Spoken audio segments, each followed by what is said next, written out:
नमस्कार, lead India के इस वीडियो में आपका बहुत बहुत स्वागत है। दोस्तों, मैं हूं एडवोकेट सुभाष सिंह और इस वीडियो में बात करेंगे कि कोर्ट मैरिज के बाद से, लव मैरिज के बाद से अगले 7 दिन क्या करना चाहिए, क्योंकि यह जो समय होता है वो बहुत ही इंपॉर्टेंट होता है। यही 7 दिन डिसाइड करते हैं कि आपका प्यार सफल होगा, आपकी शादी सफल होगी, आपके रिश्ते आपके अपने परिवार से बन पाएंगे या नहीं बन पाएंगे। यही 7 डेज डिसाइड करते हैं और इसी 7 डेज में बहुत सारे लोग बहुत सारी गलतियां करते हैं और मैं बिल्कुल दावे के साथ कह सकता हूं कि इस चैनल पर इस विषय पर अभी तक कोई वीडियो नहीं होगा। अब इसके बाद आ जाएगा, इसकी कोई गारंटी नहीं है क्योंकि कॉपी कैट तो सब जगह है।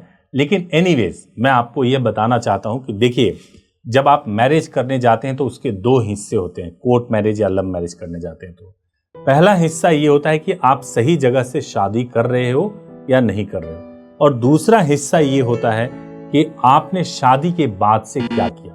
मैं पहले हिस्से पे थोड़ा सा बताऊंगा। वो ये है कि पूरे इंडिया में कहीं से भी अगर आपको मैरिज करना है, एक दिन में भी मैरिज परफॉर्म किया जा सकता है। सबसे बड़ा सवाल क्या होता है, कौन से एक्ट में मैरिज करूं? क्या हिंदू मैरिज एक्ट में कर सकता हूं या स्पेशल मैरिज एक्ट में करूं? अगर आप हिंदू मैरिज एक्ट में करने के लिए सोच रहे हैं तो बस एक बात याद रखिए, आप दोनों हिंदू हैं, जाति कुछ भी है, आप हिंदू मैरिज एक्ट में आप रिचुअल करके मैरिज को रजिस्टर्ड करा सकते हैं और यह काम इंडिया में एक दिन में भी हो सकता है। एक दिन में भी सर्टिफिकेट आपको मिल सकता है। स्पेशल मैरिज एक्ट में उनको ही करना पड़ता है जो अलग अलग धर्म में शादी करना चाहते हैं। जैसे लड़का किसी और धर्म से हो, लड़की किसी और धर्म से हो, तो स्पेशल में करना मजबूरी होती है। लेकिन अगर आप स्पेशल में करते हैं तो उसमें 30 दिन मिनिमम लगते हैं और पूरा प्रोसेस कंप्लीट होने में 45 से 50 दिन का समय लगता है। जबकि आप अगर हिंदू मैरिज एक्ट में शादी करते हैं, यानी मैरिज और मैरिज करके रजिस्ट्रेशन, तो ये प्रोसेस सेम डे या ज्यादा से ज्यादा 2 दिन में हो सकता है। एक और इंपॉर्टेंट बात है कि बहुत सारे लोग कंफ्यूज होते हैं कि जो बौद्ध होते हैं, जो जैन होते हैं, जो सिख होते हैं, उनका कौन से एक्ट में मैरिज होगा। तो हिंदू मैरिज एक्ट में ही लिखा हुआ है कि बौद्ध, जैन, सिख ये हिंदू ही कहलाते हैं और हिंदू मैरिज एक्ट के मुताबिक ही इनकी शादी हो सकती है। तो पहली गलती क्या होती है? पहली गलती ये हो जाती है कि बहुत सारे लोग इसी में थोड़ा कंफ्यूज हो जाते हैं।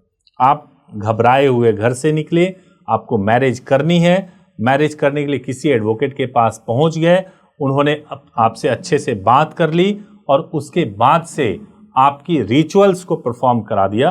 रिचुअल के बाद जो सर्टिफिकेट देते हैं उसके फेक होने की संभावना हो सकती है और इस फेक होने वाली संभावना को मैं इसलिए कह रहा हूं क्योंकि यह जो सर्टिफिकेट मिलता है वो नोटरी पेपर पे, एफिडेविट पे मिलता है। यानी एफिडेविट के ऊपर स्टेटमेंट लिखा गया, उसको नोटराइज कर दिया गया और उसको सर्टिफिकेट के तौर पर पेश कर दिया गया। तो जब कभी भी आप हिंदू मैरिज एक्ट से कर रहे हैं और मैरिज एंड मैरिज रजिस्ट्रेशन कराना है आपको, तो ये नोटरी पेपर वाला जो मैं स्क्रीन पे भी दिखा रहा हूं, आप इसको पहचान लें। ये पुराना जो ओल्ड एफिडेविट्स मिलते थे वो ऐसे मिलते थे, न्यू एफिडेविट्स ऐसे मिलते हैं। ये आपको नहीं बनवाना है एज ए मैरिज सर्टिफिकेट। अगर कोई दे रहा है तो ये गलत है। अब दूसरा इंपॉर्टेंट चीज है कि केवल रिचुअल कर लूं तो क्या मैरिज हो जाएगा?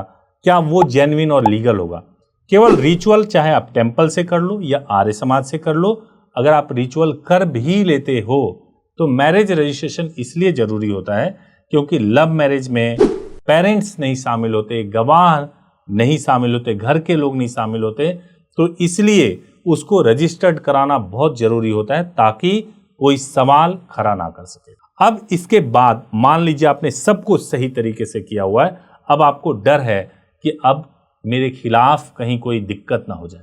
पहली गलती, कई कपल शादी के बाद क्या करते हैं कि घर से भाग के चले जाएंगे और लड़की की उनके घर वालों से बात ही नहीं कराएंगे। जो लड़की आपके साथ भाग करके आई थी वो एक लड़की थी, अब वो वाइफ आपकी बन चुकी है।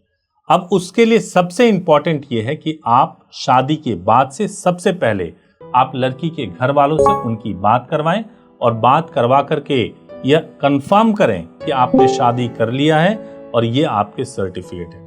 और इसी दौरान अगर आपके पेरेंट्स या लड़की के पेरेंट्स आपके साथ बदतमीजी से बात करते हैं तो आप उनके साथ पलट करके बदतमीजी से ना बात करें, क्योंकि अगर आपने बदतमीजी से बात किया तो आपका रिश्ता हमेशा हमेशा के लिए पेरेंट्स के साथ खत्म हो जाएगा।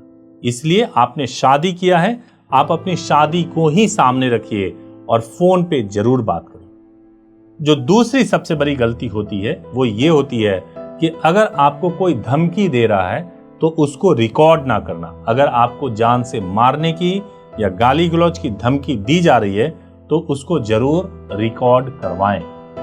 जो तीसरी सबसे बड़ी गलती होती है, इंटीमेशन लेटर को ना भिजवाना। अगर आप साथ में रहना चाहते हैं, साथ में रह रहे हैं, पति पत्नी एक साथ रह रहे हैं और फिर भी आप पुलिस को ऑफिशियली सूचित नहीं कर रहे हैं कि आपने मैरिज कर लिया है, तो बहुत हद तक पॉसिबल है कि आपके खिलाफ झूठा आरोप लगा करके आपके खिलाफ एफआईआर लिखवा दी जाए, जिससे कि आपको बाद में दिक्कत होने लगे। तो ये इंपॉर्टेंट स्टेप्स है जिसको आपको जरूर फॉलो करना चाहिए। एक और बहुत बड़ी गलती हो जाती है कि आपने शादी कर ली और दोनों अकेले अकेले अपने घर लौट जाते हैं और बाद में दोस्तों को बताने लगते हैं कि अब तो मैंने शादी कर ली, और किसी तरीके से ये बात अगर घर में मालूम चल जाए तो लड़की के साथ बेरहमी से पिटाई की जाती है। ये आप हरगिज ना करें। जब कभी भी आपने शादी किया है और अगर आपको साथ में रहना तो या तो किसी को बताएं नहीं, और अगर आपको बताना हो तो आप दोनों साथ में रहें, तभी आप बताएं। और एक और इम्पॉर्टेंट बात यह है कि लड़के के लिए खास तौर से है कि शादी आपने कर लिया लेकिन लड़की की फैमिली से गुस्से में कभी भी भिड़ने की कोशिश ना करें, कभी भी उनको अपमानित करने की कोशिश ना करें। माहौल को शांत होने दें, उसके बाद आप तरीके से बात करेंगे तो जरूर आपको हेल्प मिलेगा।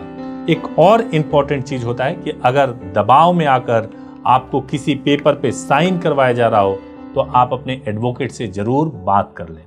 और लास्ट में एक कंक्लूडिंग बात मैं आपको बताऊंगा कि देखिए सबसे इंपॉर्टेंट क्या होता है। इंपॉर्टेंट ये होता है कि जब आप कोर्ट मैरिज करने के लिए जाते हैं तो कोर्ट मैरिज होने के बाद आपको एडवोकेट की हमेशा जरूरत पड़ेगी। तो आप ऐसे किसी फर्म या ऐसे किसी एडवोकेट के माध्यम से, लॉ फर्म या एडवोकेट के माध्यम से कोर्ट मैरिज कीजिए, जो आपको बाद में भी मदद करें, प्रोफेशनल तरीके से मदद करें और आपको किसी भी तरीके से परेशानी ना आने दें। उम्मीद है कि आपको गाइडेंस मिली होगी। अगर आपको कोर्ट मैरिज से रिलेटेड कोई भी सवाल पूछना है तो हमारे हेल्पलाइन नंबर पे कॉल कर सकते हैं 8800444555 पर, सुबह 9 बजे से शाम को 8 बजे के बीच में। Thank you so much for watching this video. Thank you so much.